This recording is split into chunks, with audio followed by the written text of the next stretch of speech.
The British cave diver attacked by Elon Musk has responded to the bizarre attack launched by the SpaceX CEO, as more details emerged about Australia's hero divers from the Thai cave rescue.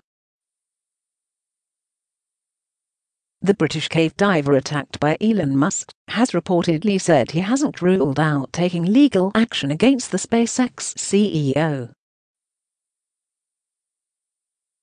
Billionaire Musk used social media to label a British diver who assisted with the Thai cave rescue a pedo guy. The apparent slur, an abbreviation of the term paedophile, was part of a series of later deleted tweets by Musk on Sunday after British diver Vernon Unsworth said the billionaire's offer of a submarine for the rescue was a publicity stunt. Reporters at the Thai cave site have spoken to Unsworth, who has reportedly not ruled out legal action. He can stick his submarine where it hurts, Unsworth told broadcaster CNN in an interview. It just had absolutely no chance of working. He had no conception of what the cave passage was like.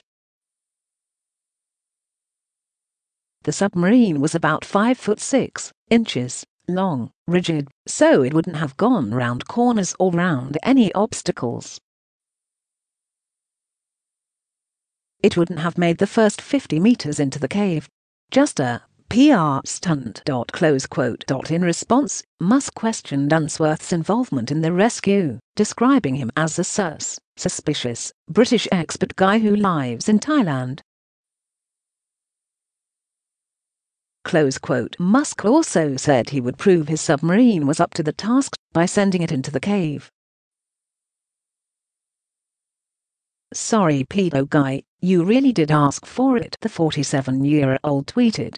When challenged by a Twitter user about the allegation leveled against Unsworth, Musk replied, "Bet you're a $sign it's true." TWO major risks of the Thai cave rescue. Two Australian hero divers that helped rescue 12 boys and their soccer coach were reportedly given diplomatic immunity if anything went wrong during their rescue mission. An official source confirmed to the ABC's Four Corners program that Dr. Craig Chorlin and Dr. Richard Harris were given immunity after negotiations between Australian and Thai government officials. Jason Mallinson, a member of the British Cave Research Council diving team, also told Four Corners that Dr. Harris was the linchpin of the mission. "Without him it would have failed. He was the linchpin of the whole operation. Without him, we wouldn't have been able to do what we did," he said. His bedside manner when he was there with the kids and that, talking to them, calming them down and stuff like that, he was the one that sort of sent them on their way and we were just the transporters. In WADA to get the boys ready to leave the cave, Air Force Master Sergeant Derek Anderson from U.S. Dive Operations Command said his team and other diving experts practiced the rescue with local kids at a swimming pool at a nearby school. "We had asked the Thai Navy SEALs, hey, we should probably get some kids that are around the same size, age and stature of the ones that we know are in there, and we should go put all this equipment on them, like that, let's just really run this to the ground," he said. The children were absolutely happy to help. "We had divers and Thai children practicing swimming underwater, practicing handing them off." Mr. Mallinson said they were also practicing with the Wild Boars team and their coach. "We'd get out of the water in the chamber and talk to them about what was involved. We would get out and kit them up with the correct kit," he said. "They'd get into the wetsuit. We'd put them in a buoyancy jacket, bring them down to the water, put them in the full face mask and check that the seal was good and make sure they were breathing okay. Close quote. Mr. Mallinson said there were two clear risks of the operation that could have led them to failure. The two things that were going to kill them was if the full face mask would become dislodged and they'd get water in the mask, and there was nothing we could do about that underwater. We didn't have a backup device for them. It was that mask or nothing, he said. The other thing is that, if their air ran out. Close quote. I boys get sad news. The 12 boys and their coach rescued from a Thai cave are now mourning the death of an ex-Navy SEAL who died while taking part in the mission, after only just being told about the tragedy. The Wild Boars football team are recovering in hospital following 18 days spent inside the Tham Luang cave, after entering on June the 23rd and getting trapped by monsoon floodwaters.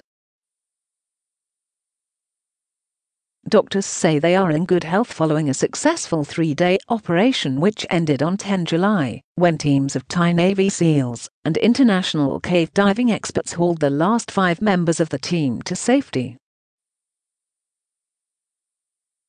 But the lead-up to the final phase of the mission was met with tragedy when volunteer and former Navy SEAL diver Simon Coonan died on 6 July, while installing oxygen tanks along the twisting passageways of the cave. Coonan was widely hailed as a hero, but the boys, aged 11 to 16, were only told about his death on Saturday after a medical team said they were strong enough mentally to handle the news, though many wept after hearing it. All cried and expressed their condolences by writing messages on a drawing of Lieutenant Commander Simon, and observed 1 minute of silence for him. Judsada Chokdam Rongsik, Permanent Secretary at the Health Ministry, said in a statement. Photos released show the youngsters crowded around a sketch of Coonan scrawling messages on it and bowing their heads in commemoration. They also thanked him and promised to be good boys, the statement said. Tributes from Thailand and around the world have poured in for Coonan, a triathlete and diver who retired from the military in 2006 and worked at Bangkok's Suvarnabhumi Airport before volunteering to help with the rescue in northern Thailand. Specialists who took part in the rescue mission to bring the wild boars home have expressed shock and surprise that they were able to pull it off, with some fearing that there could have been more casualties. The unprecedented and daring final push to bring the boys out saw them sedated and carried through waterlogged and partially dry corridors with the help of military stretchers and nearly 100 divers. Health officials have conveyed a largely positive picture of the boys' recovery. All are expected to leave hospital on Thursday. The Health Ministry said the overall condition for the players and coach was normal, though many are still on a course of antibiotics.